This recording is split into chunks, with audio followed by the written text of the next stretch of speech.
Shalom saudara sekalian yang dikasihi Tuhan, selamat siang, selamat hari Raya Paskah, hari kemenangan, hari yang membawa akan pengharapan, keselamatan bagi orang-orang yang percaya.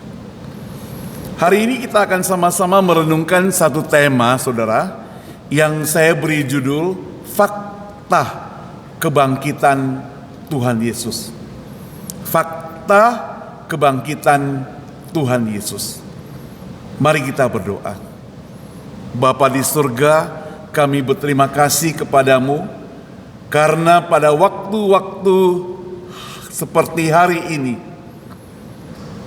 kalau diperkirakan 2000 tahun yang lalu, murid-murid Yesus dan sebagian orang-orang di sekitar Yerusalem pada waktu itu, mereka dikagetkan dengan kubur yang kosong.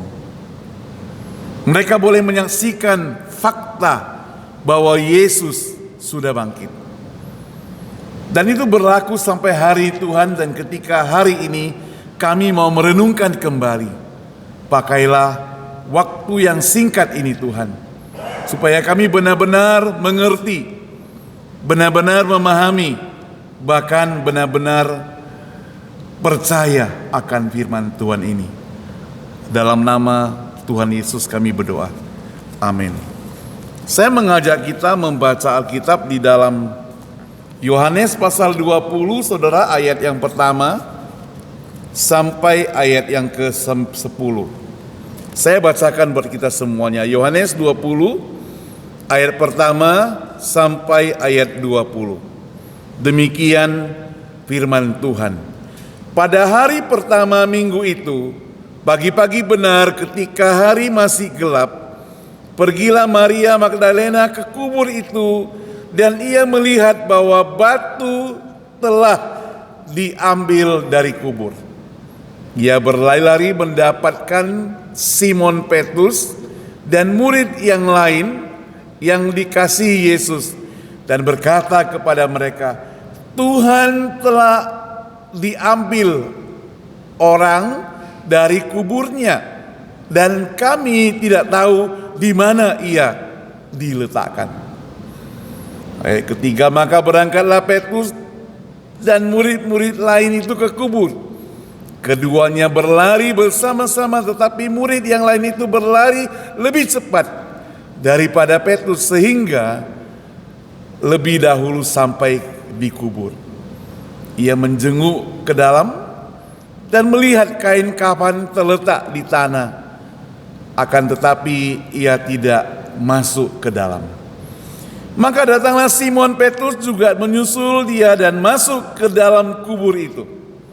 Ia melihat kain kafan terletak di tanah, sedang kain peluh yang tadinya ada di kepala Yesus tidak terletak dekat kain kafan itu, tetapi agak di samping di tempat yang lain dan sudah tergulung.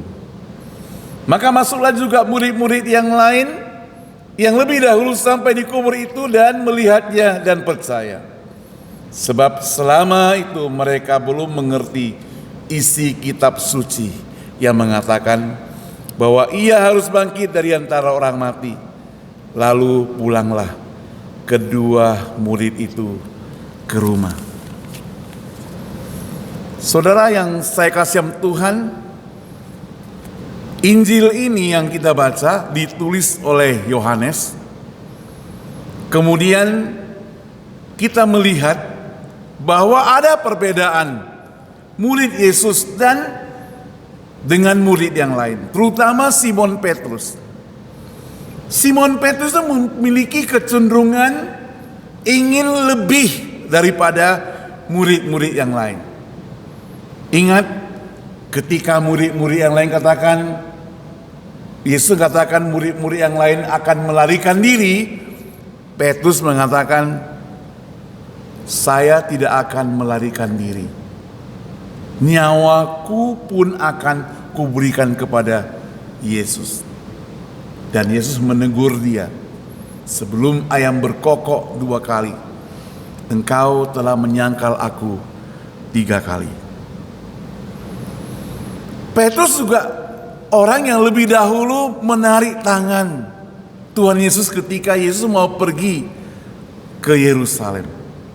Dan di sini kita lihat ada murid Yesus yang pagi-pagi buta mendengar bahwa Yesus sudah tidak berada dalam kubur itu, lalu lari. Petrus lari, satu murid yang tidak disebutkan nama, itu kemungkinan besar si penulis sendiri. Dia lari, dia sampai duluan, tapi tidak masuk. Kembali lagi Petrus datang dari belakang, langsung nyelonong masuk ke dalam. Itu kan berarti dia tidak meninggalkan sifat selalu satu. Sampai pada Yesus sudah disalibkan pun, Petrus juga berlaku demikian. Dia yang bilang kepada teman-temannya, guru kita sudah tidak bersama-sama dengan kita lagi. Sekarang aku mau kembali menangkap ikan. Murid-murid lain bilang kami juga ikut. Jadi dia selalu duluan, saudara. Ada bagus gak orang yang selalu mau duluan? Bagus ya. Karena dia tidak mau ketinggalan. Dalam hal melayani Tuhan itu bolehlah kita tidak mau ketinggalan. Kita perlu belajar seperti Petrus. Tidak mau sampai ketinggalan. Selalu mau terlibat, ikut serta. Saudara yang dikasih Tuhan, di dalam Alkitab kalau kita perhatikan di sini ada tokoh ya, yaitu Yesus, ada tokoh lain yaitu Petrus, ada Yohanes, dan ada murid-murid yang lain.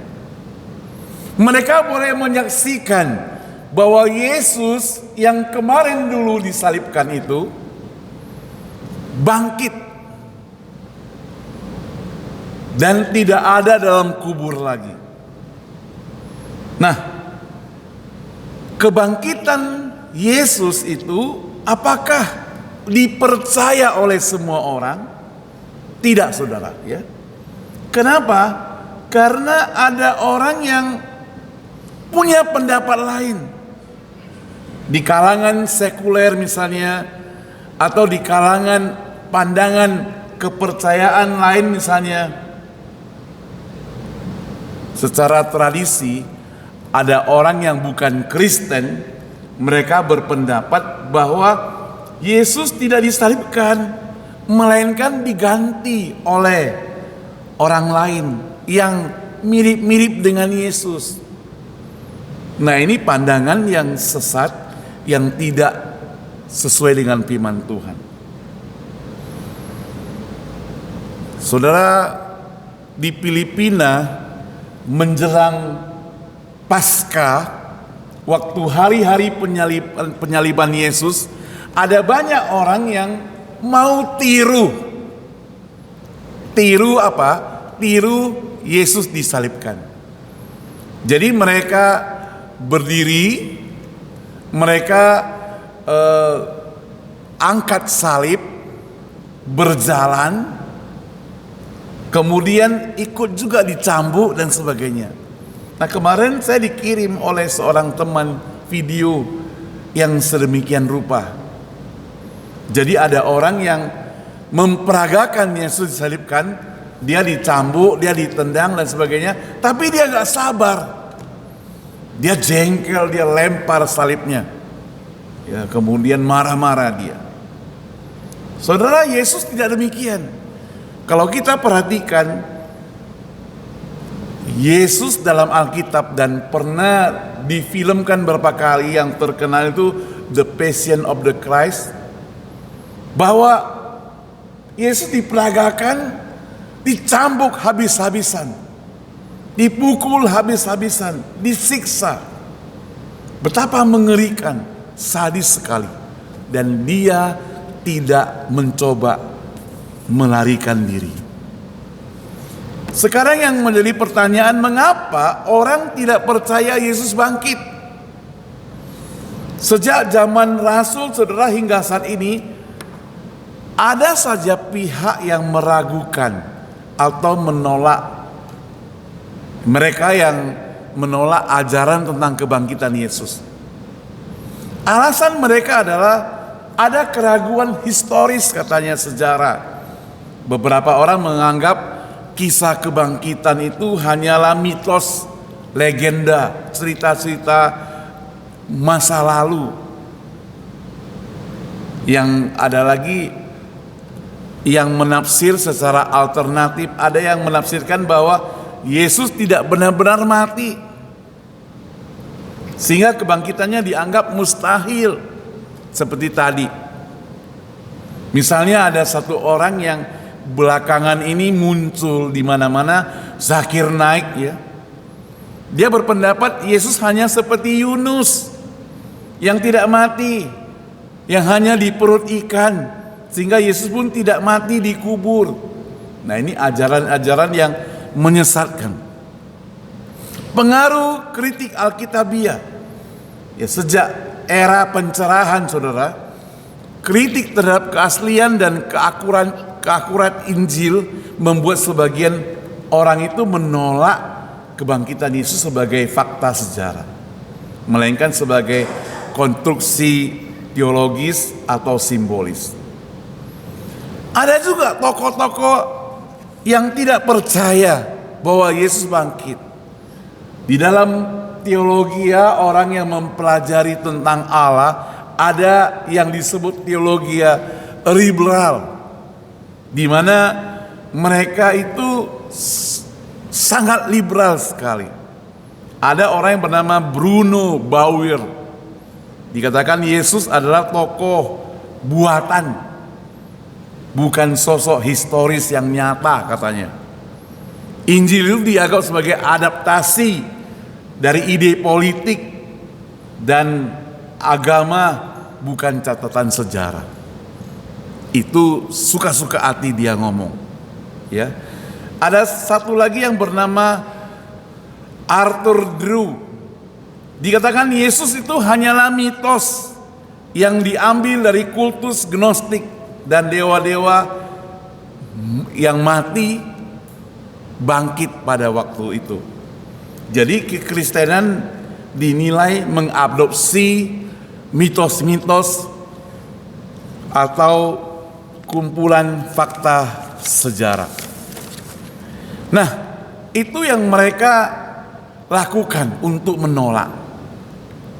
Tetapi saudara, penolakan mereka itu tidak sanggup untuk menang melawan fakta yang ada dalam Alkitab. Nah, maka itu saudara yang saya kasih Tuhan, hari ini kita melihat bahwa ada bukti bahwa kebangkitan Yesus itu menurut Alkitab sah dan tidak bisa dibantah. Paling sedikit kita akan secara cepat melihat 5 bukti kebangkitan Tuhan Yesus. Yang pertama, buktinya kubur kosong. Kubur kosong. Saudara, kubur Yesus ditemukan kosong oleh para wanita dan murid-muridnya. Pada waktu itu saudara, kubur Yesus setelah Yesus disalibkan dan mati pada Jumat, yaitu Jumat Agung yang kita peringati, kuburnya itu dijaga ketat oleh prajurit-prajurit. Saudara yakin gak logikanya bahwa prajurit itu tidak mungkin jaga kubur orang lain? Itu logikanya. Karena dia pasti akan jaga kubur yang baru. Dia tidak mungkin jaga kubur orang lain. Dan dia pasti akan jaga dengan ketat. Lalu apa yang mereka lakukan? Ketika tengah malam, waktu itu Alkitab mencatat kubur Yesus itu pintunya terbuka dan Yesus bangkit, maka penjaga itu mengeluarkan pembohongan. Apa yang mereka katakan? Mereka katakan pada tengah malam ada orang yang datang mencuri mayat Yesus. Mereka ingin katakan barangkali murid-muridnya yang mencuri. Logikanya adalah prajurit itu menjaga kuburan, mereka dengan senjata.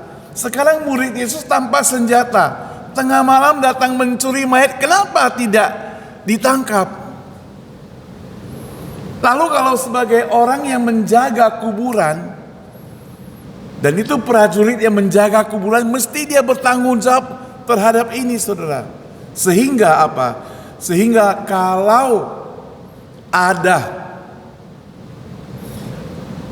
mayat yang hilang, maka penjaga-penjaga itu harus dituntut, harus dikasih pertanggungjawaban, paling sedikit ditangkap. Tapi tidak lakukan. Itu berarti fitnah. Jadi kubur kosong itu bukti bahwa Yesus bangkit, tidak dicuri mayatnya, bukan hilang. Lalu yang kedua, ada penampakan kepada banyak orang. Jadi sekali lagi, penampakan kepada banyak orang, bukan hanya satu orang. Kalau hanya satu orang, mungkin orang itu sedang mimpi, melamun dia, mimpi dia. Tapi ini banyak orang melihat penglihatan yang sama. Yesus menampakkan diri kepada banyak orang, termasuk para rasul yang lebih dari 500 orang sekaligus. Kalau kita baca 1 Korintus 15 ayat 5 sampai 8 misalnya, di situ mencatat bahwa dia memperlihatkan diri kepada para rasul dan murid-murid yang lain, lebih daripada 500 orang yang melihat fakta sejarah dia bangkit. Kemudian apalagi saudara, selain kubur kosong, selain penampakan kepada orang banyak, juga ada perubahan hidup dari para rasul. Murid-murid berubah, yang dari penakut sekarang menjadi pemberani setelah melihat Yesus bangkit. Saudara, waktu Yesus ditangkap, semua murid melarikan diri kecuali Petrus yang pada waktu itu ada dekat-dekat tempat persidangan daripada Yesus, walaupun dia itu akhirnya menyangkal. Saudara, murid Yesus itu berubah dari yang tadinya penakut sekarang menjadi pemberani. Kisah Para Rasul 4 ayat 1 saya bacakan buat kita semuanya. Ketika Petrus dan Yohanes sedang berbicara kepada orang banyak, mereka tiba-tiba didatangi imam-imam dan kepala pengawal bait Allah serta orang-orang Saduki. Lalu ayat 33 saudara, lompatin dia Al-Fatihah 33 mencatat, dan dengan kuasa yang besar rasul-rasul memberi kesaksian tentang kebangkitan Tuhan Yesus, dan mereka semua hidup dalam kasih karunia yang melimpah-limpah. Ada orang Saduki, ada orang Farisi. Orang Saduki itu orang yang menentang kebangkitan, tidak percaya. Dan pada waktu itu di situ dikatakan pasal 4 ayat 1, didatangi murid-murid itu didatangi oleh mereka. Tapi mereka tidak takut, justru di ayat 33 mereka dengan berani menyaksikan akan kebenaran. Yang selanjutnya saudara, bukti secara fisik. Jadi Yesus bukan hanya menampakkan diri secara bayangan, tapi juga menampakkan diri secara fisik. Pernah dia menampakkan diri kepada murid-muridnya, namun Thomas tidak ada. Itu sebabnya maka Thomas tidak percaya. Thomas bilang, kalau saya belum memasukkan tanganku ke dalam jari atau telapak tangan bekas paku, ataupun di perutnya yang bekas tombak, saya tidak percaya. Jadi Thomas itu dia sebelum melihat tidak percaya. Maka dalam Yohanes 20 ayat 24 sampai 29, di situ Yesus memperlihatkan diri sekali lagi, dan waktu itu ada Thomas. Dan Yesus mengatakan kepada Thomas, ayo Thomas, sekarang masukkan jarimu ke dalam telapak tanganku. Thomas tidak mau, takut dia. Waktu itulah dia mengaku bahwa Yesus itu adalah Tuhan. Itu bukti, saudara. Maka firman Tuhan berkata, berbahagialah kita semuanya yang tidak melihat namun percaya. Ada lagi, saudara, Yesus makan dan minum setelah bangkit. Yesus makan dan minum bersama murid-muridnya menunjukkan bahwa ia benar-benar hidup kembali.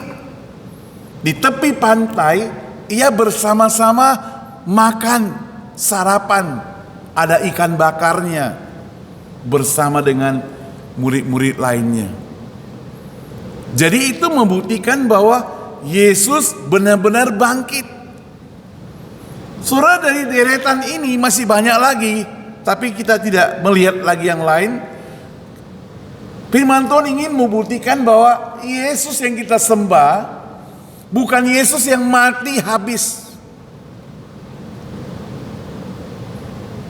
Kata Yesus, ada satu kata yang populer di kayu salib itu namanya sudah selesai. Dia katakan sudah selesai. Tetelestai. Itu bukan berarti sudah beres, bukan. Habis, bukan. Tapi tugasku yang harus aku kerjakan sudah selesai. Dan itu menunjukkan bahwa aku sudah menjalaninya. Aku sudah disalibkan. Yang artinya dulu, sekarang, dan selama-lamanya berlaku. Sekali disalib untuk selama-lamanya. Itu makna penyaliban kebangkitan Yesus dan bukti Yesus benar-benar bangkit. Sekarang apa makna kebangkitan Yesus bagi saya dan saudara? Kita peringati hari kebangkitan. Teman-teman ucapkan selamat hari Paskah, Happy Easter dan sebagainya. Apa maknanya buat saya? Apakah sekedar ucapan? Ternyata orang yang tidak percaya Yesus juga bisa ngomong Happy Easter kepada saya. Tiba-tiba kaget aku, ya. Dia itu bukan orang Kristen juga selamat hari Paskah. Lalu maknanya bagi dia apa? Bagi orang yang tidak percaya, selamat hari Paskah itu barangkali hanya sekedar ucapan. Lalu apakah sama maknanya bagi orang percaya? Tidak, saudara. Makna bagi orang percaya membuktikan bahwa kuasa Yesus itu atas maut. Happy Easter itu merupakan hari kemenangan. Paskah merupakan hari kemenangan. Nah, ada dua macam Paskah. Yang satu dalam Perjanjian Lama, Paskah dalam Perjanjian Baru. Dalam Perjanjian Lama itu yaitu peringatan orang Israel bebas dari kuasa orang Mesir. Bebas. Itu Paskah. Sedangkan dalam Perjanjian Baru yang kita peringati hari ini adalah peristiwa Yesus bangkit dari kubur. Kemenangan. Jadi dua-duanya memiliki makna kemenangan. Kebangkitan menunjukkan bahwa Yesus berkuasa menang atas dosa manusia. Nah, yang menjadi masalah adalah Yesus menang atas dosa kita. Apakah kita masih dikuasai dosa? Nah itu. Kalau kita masih dikuasai oleh dosa, berarti kita tidak ikut dalam kemenangan itu. Kita rayakan, tapi kita tetap kalah. Kita mau kita ikut rayakan kemenangan, ya kita menang. Bukan di pihak yang kalah. Itu sebabnya siapa yang bisa tahu kita menang atau kalah? Hanya diri kita sendiri. Mari kita koreksi, mari kita selidiki diri kita, hati kita. Apakah kita menang atau kita kalah? Yang kedua, saudara, makna kebangkitan atau hari Paskah buat kita adalah ada jaminan hidup kekal. Kebangkitan Yesus menjadi dasar pengharapan akan hidup kekal bagi setiap orang yang percaya kepadanya. Tadinya orang-orang tidak punya pengharapan lagi. Jatuh ke dalam dosa, maka hukumannya adalah maut. Orang yang berdosa hukumannya adalah neraka. Tapi dengan adanya kebangkitan Yesus, kemenangan itu bagi setiap orang yang percaya kepada Tuhan Yesus, mereka atau kita semuanya akan mendapatkan satu jaminan, yaitu hidup yang kekal. Itu berarti, saudara, selama kita hidup di dunia ini dan nanti kita suatu saat kalau mati, tidak selesai sampai di situ. Masih ada hal yang mau kita jalankan. Yang jadi masalah adalah waktu hal yang kita jalankan itu, yang ada dalam kekekalan itu, kita di mana? Di sorga atau di neraka? Kalau di neraka, itu berarti ada penderitaan selama-lamanya. Kalau di sorga, itu berarti ada kesukacitaan selama-lamanya. Sekarang, kalau orang yang percaya kepada Tuhan Yesus, maka dia akan mendapat sukacita yang kekal selama-lamanya bersama dengan Tuhan Yesus di surga. Sekarang kembali lagi kepada diri kita. Apakah kita sudah mendapatkan itu semua? Makna daripada kebangkitan atau Paskah, yaitu pengampunan dosa. Sekali lagi, melalui kebangkitan ada karya penebusan Yesus menjadi sempurna, dosa manusia diampuni. Saudara, kalau saya dan saudara berbuat salah, sudah ketahuan ataupun belum, hati kita itu tidak merasa senang. Kita selalu penuh dengan rasa takut. Takut kalau nanti ketahuan. Takut kalau timbul masalah. Tidak confident hidup kita. Itu sebabnya, saudara, Yesus datang mengampuni dosa. Jadi kalau orang yang dosanya sudah diampuni, dia tidak merasa takut lagi, tidak bersalah. Sewaktu kita bawa mobil masuk ke freeway, ketemu polisi, gak masalah, karena kita bukan penjahat. Kita tidak salah. Kalau kita penjahat, kita bersalah, kita takut. Saudara yang dikasih Tuhan, bagaimana dengan kita? Apakah saya dan saudara masih menyimpan rasa takut? Menyimpan dosa yang belum dibereskan dengan Tuhan? Firman Tuhan katakan, Yesus bangkit. Dia memberikan pengampunan. Datanglah kepadanya, mohon pengampunan. Karena hanya orang yang diampuni dosanya yang punya sukacita. Apalagi, saudara, tadi kalau jaminan hidup yang kekal, pengampunan dosa, kemudian ada juga kepastian iman. Dengan adanya Yesus mati di atas kayu salib, itu menjadi kepastian iman kita. Karena janji Yesus tidak pernah berubah. Janji Yesus tidak pernah batal. Kebangkitan Yesus menjadi satu fondasi, dasar yang kuat daripada setiap iman Kristen. Itu berarti tanpa kebangkitan, kalau hari ini Yesus seperti yang di video itu melarikan diri, tidak jadi disalib, maka sia-sia. Saudara, secara manusia Yesus takut gak disalibkan? Yesus takut. Di Taman Getsemani dia minta supaya cawan penderitaan itu berlalu daripada dirinya. Di dalam taman itu dia doakan demikian. Tapi biarlah kehendakmu yang jadi. Pertama dia ingin kehendak kita yang jadi. Kehendak dia secara manusia jadi. Tapi biarlah kehendak Allah yang jadi. Sampai doa yang ketiga, biarlah kehendak Allah yang jadi. Jadi kalau Yesus lari dari penyaliban, itu berarti keselamatan itu tidak ada hari ini.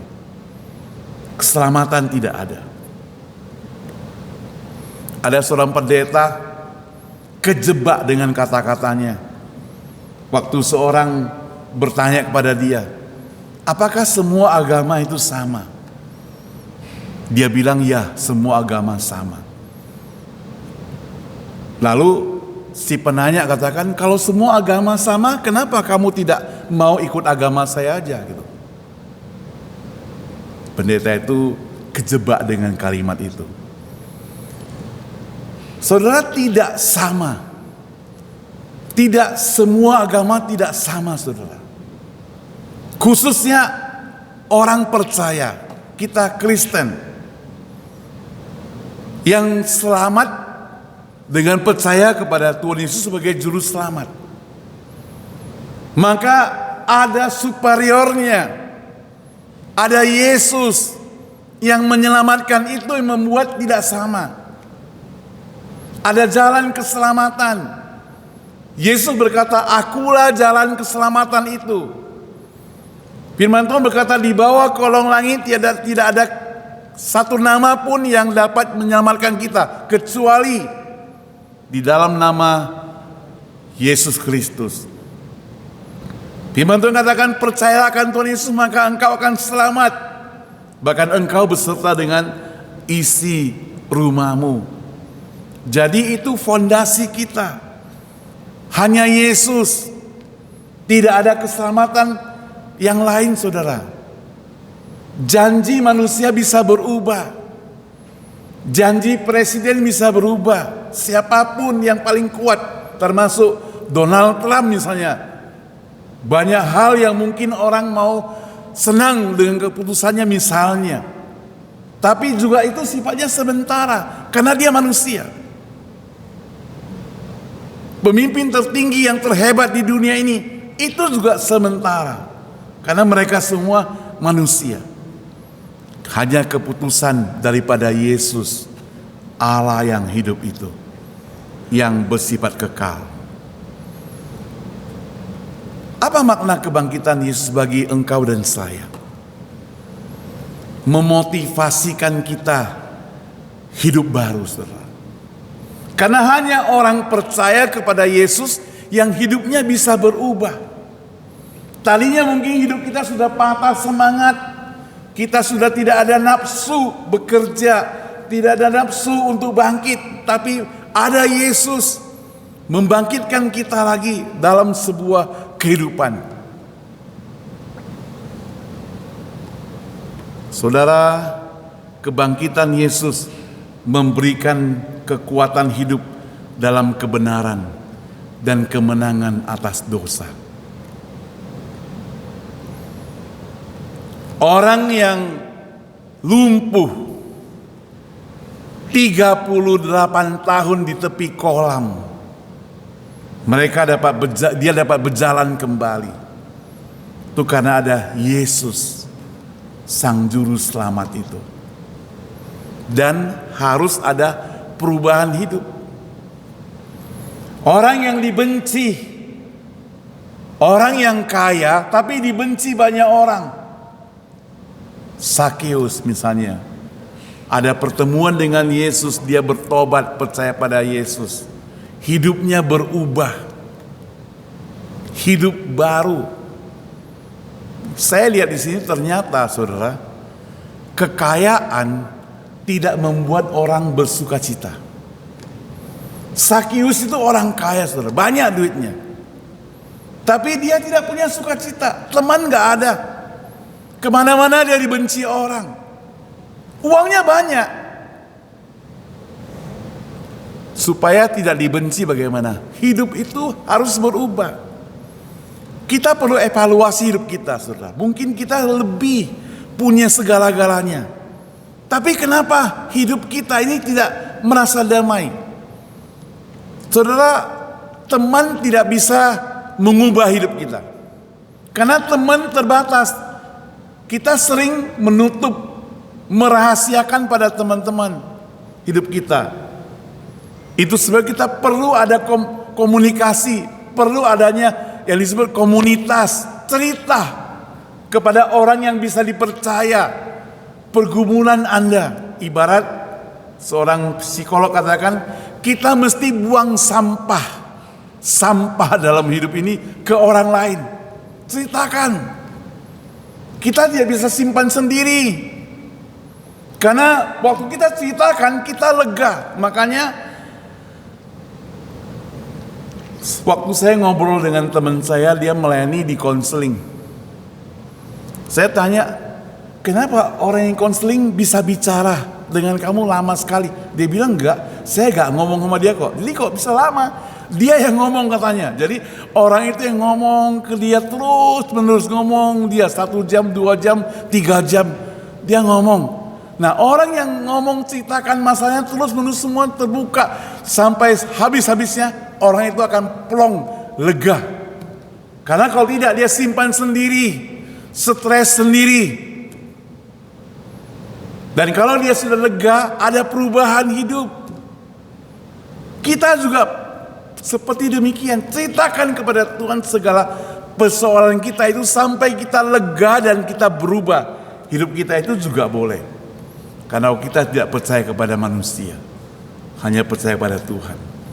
Karena Dia yang memberi kemenangan kepada kita atas dosa dan supaya iman kita kepada Tuhan tidak sia-sia. Hari ini Yesus bangkit. Kita merayakan kemenangan.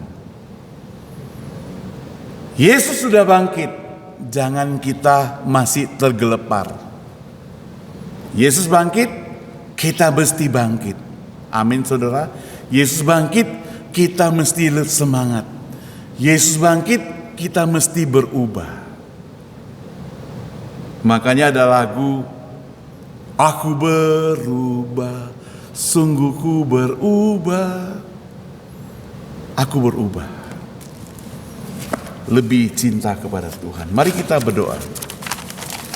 Bapa di surga, terima kasih untuk kemenangan Engkau di kayu salib.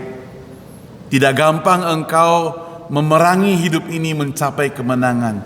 Engkau harus mengalami jalan salib, disiksa, dipukul, diludahi, ditendang, ditombak, dikasih mahkota berduri, dihina, dipaku tangannya dan disalibkan sampai mati.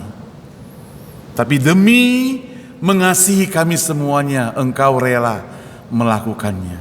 Terima kasih Tuhan. Terima kasih untuk keselamatan yang Engkau berikan kepada setiap kami. Kami berdoa di hari yang penuh kemenangan ini, biarlah kami sebagai umat Tuhan yang percaya kepadamu, kami juga memperoleh kemenangan itu. Di dalam nama Tuhan Yesus kami berdoa. Amin.